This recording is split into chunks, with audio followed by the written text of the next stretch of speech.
As Old as Time, Part 1. The Girl is Strange, No Question. Belle always forgot to take the hidden path to Levi's bookstore.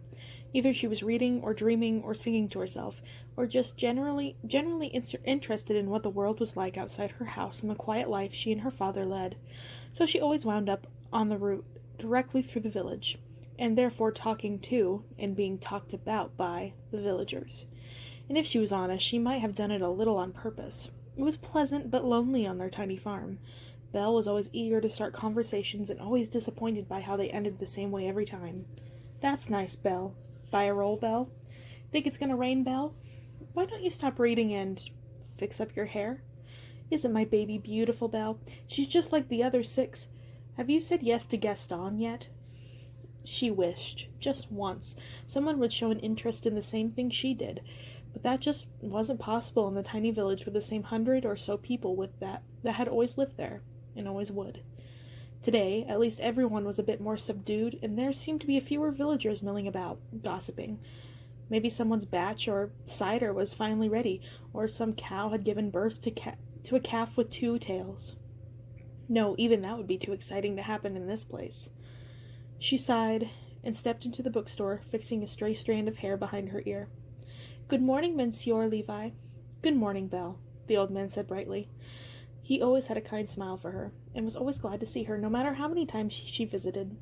"How is your father doing?"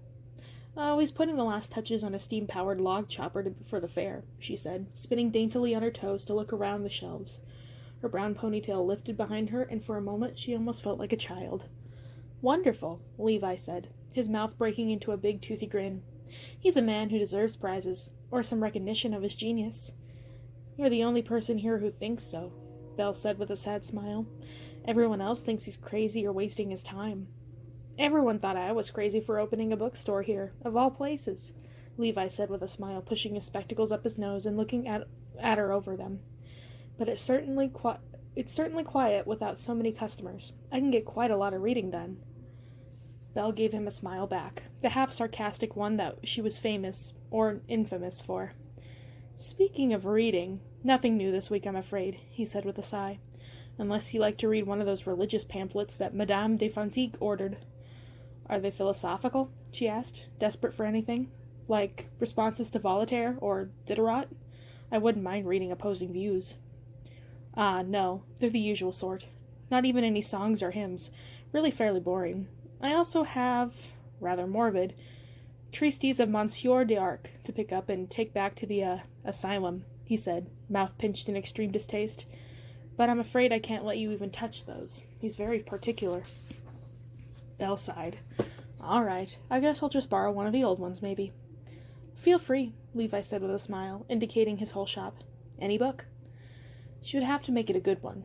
Life would be even sleepier and quieter with her father gone. She saw nothing between now and his return other than bright, cold autumn days, feeding the livestock, and the occasional disappointing long walk to the village. Belle needed something fantastic, something exciting to last her until her papa got back, or until life finally began to happen.